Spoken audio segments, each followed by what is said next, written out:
All right, welcome back. Welcome back. We are griping about managing expectations. I think that's the simplest way to put it. You showed up today. You said, I'm grumpy.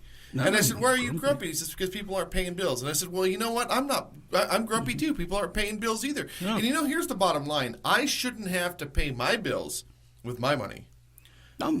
I built assets, so I pay my bills with your money. Yes. Right? Now, if you're not smart enough... Welcome to America. That's how it's supposed to work, Well, here's folks. the thing. If you're not smart enough to build assets, then you're going to have to work for your money. I shouldn't have to work for my money. Nobody I do should. not trade time for money.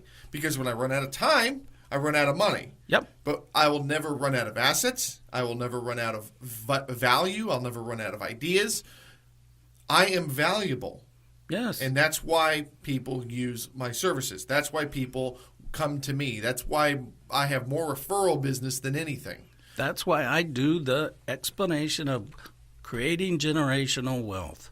Don't buy a liability, buy an asset. If you got a liability, either figure out how to turn it into an asset or get rid of it. So let's talk about real quick what an asset and what a liability is. An asset is simply something that puts money into your pocket month over month over month without you having to work for it. Your home that you live in is not an asset. I don't care what anybody says. You have to put money into it each month to make that mortgage payment. You have to pay your property taxes, and it's not generating any kind of monthly residual income. It is a liability. Your car is a liability, your boat is a liability, your kids are a liability, your toilet paper is a liability.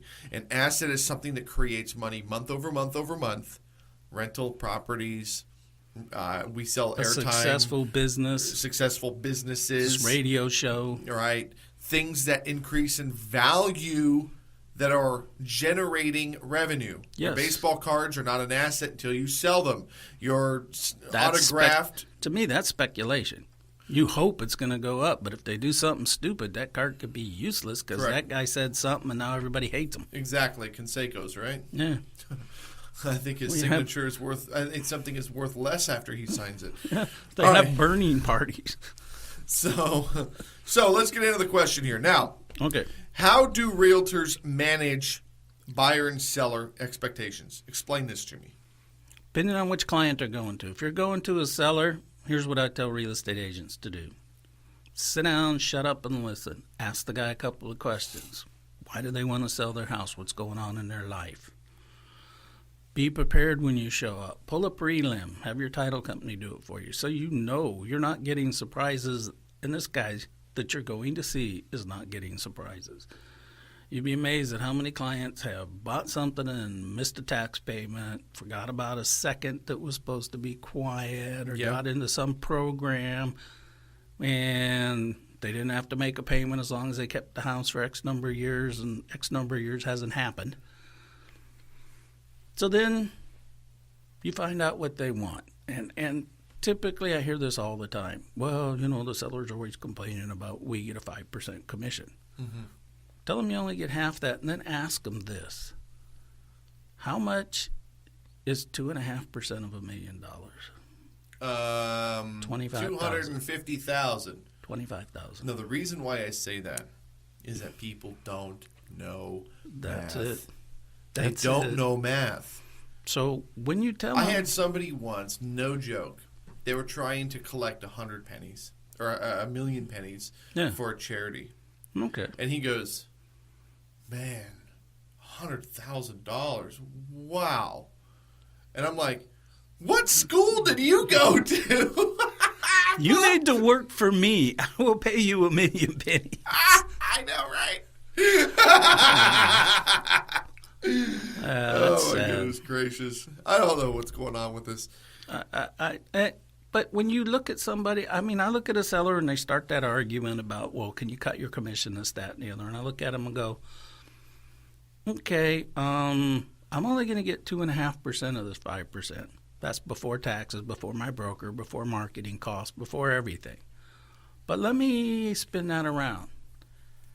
How many times would you give me $25,000 after I give you $1 million?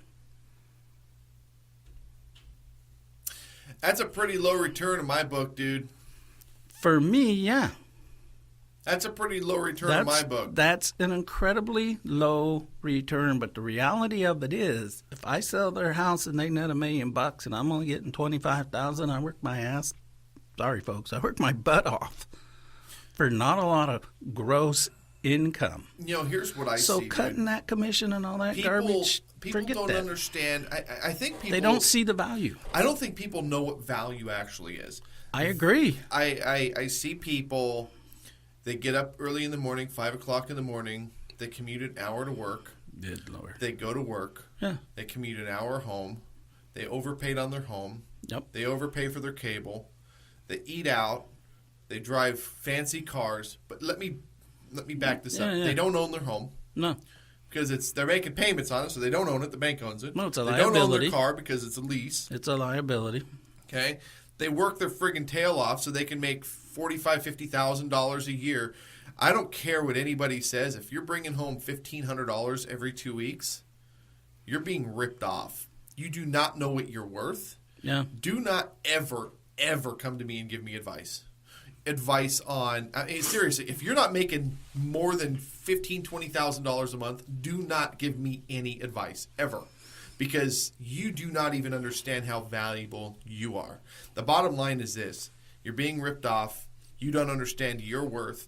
That is reflected upon how you live, how you carry yourself. And honestly, it's an embarrassment. You know everything that's going on Game of Thrones. You know everything that's going on every single TV show. Kardashians. The Kardashians, all the nonsense. Bachelorette. Yes, all that stupid stuff you waste your life on. But what you're wasting, actually, is your time. And you're running out of it. And at the end of the day, people say that Donald Trump is an idiot. Yeah, you know what? He was smart enough to figure out where the rest of those commas and zeros go. Yeah. Because you don't know where those commas and zeros go. The only thing that you know is where that decimal point is. Yep. And that decimal point is a lot closer to the 1 on your statement than it is on the 1 on his statement. Yeah. So who's the bigger idiot? Yeah, I like Trump is fine. I understand the real estate thing. But there are other people, like you watch Shark Tank. I watched it half a dozen times. See what you could learn from these guys. And everybody hates Mr. Wonderful, but straight up, the guy makes freaking money. And Started in his basement, created a $1 billion business. Money. Yes. And I think someday Mark Cuban's going to end up running for president. I'm not sure he wouldn't, but I think right now he has more sense than to jump on that political bus. It's not a matter of jumping on a political bus. It's about protecting our nation. Yeah. And we need business people in there. And you can see what Trump is doing. You can see what Trump is doing. I can see what he's trying to do. He's getting there, dude. Look at our stock market. Look at where everything is at. The economy's still shaky, but the gap between the haves and have-nots is wider. Okay. Yep. Well, then learn how to be a have. Okay? Learn how to be. It's just information, and we're giving you the information for free right now, and you're listening to us like we're running our mouths. You know what? I'll probably close $5,000 today. Today, I'll make $5,000. Put that coffee down. But here's the thing, though. I get on Craigslist the other day, and my old Porsche from like 10 years ago is some guy selling my old Porsche. It's got like 200,000 miles on it. And I'm like, I could buy that. I might just buy it and just put it in the garage and work on it, fiddle with it. Here's the whole thing. Yeah. I can do that. That's it. The audience that's listening can't. It's a choice. I mean, it really boils down to what are you going to choose to do? Everybody's got the same 160 hours in a week? Where are you going to spend it? So, here's a suggestion. You can download the stuff from the show for free. You can listen to it on your lunch break in that hour, commute back and forth, and at some point in time, reach out and go, hey, how do I acquire an asset in my area? What's the way I can make this happen?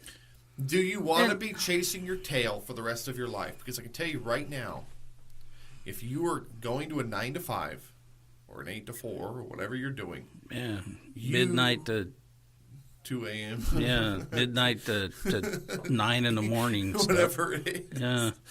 I'm sleeping. The end of the day, you're doomed.